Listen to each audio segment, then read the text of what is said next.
A terrible part of our legal system may soon be radically curbed. Hello, I'm Steve Forbes, and this is What's Ahead, where you get the insights you need to better navigate these turbulent times. The bedrock of our system of justice is you're presumed innocent until proven guilty. One glaring and abusive exception is a law enforcement activity called civil forfeiture. Under this procedure, your property, cash, car, jewelry, and even real estate can be seized without due process. That is, you don't have to be convicted of a crime or even charged with wrongdoing, and your property is no longer yours. Officers can just declare they suspect the property in question was used in committing a crime or was obtained illegally. They don't have to prove their suspicions to seize it.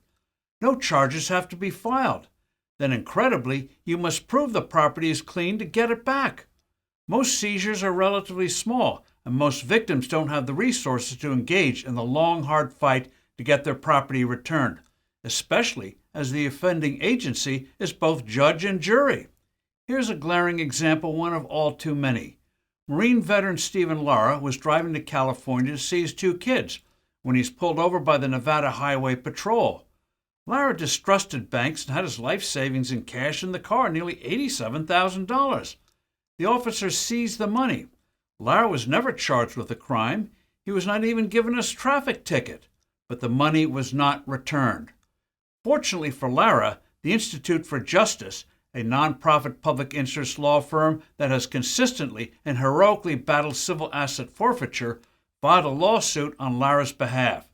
The resultant publicity set off a national firestorm, and the cash was given back. This particular case underlines another piece of legal wrongdoing. A number of states have put curbs on civil forfeiture, but there's a multi-billion-dollar loophole called equity sharing.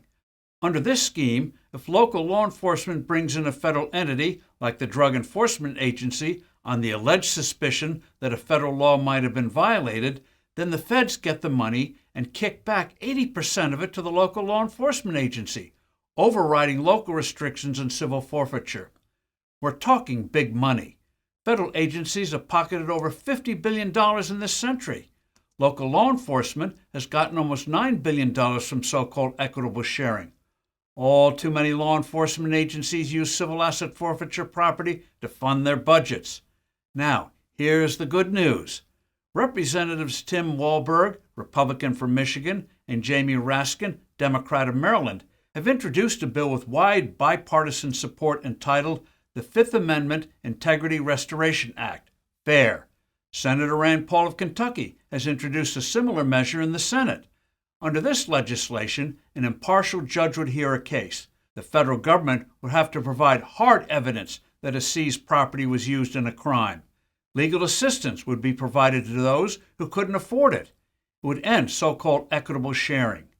In the name of fairness, the FAIR Act should be immediately enacted. I'm Steve Forbes. Thanks for listening. Do send in your comments and suggestions. I look forward to being with you soon again.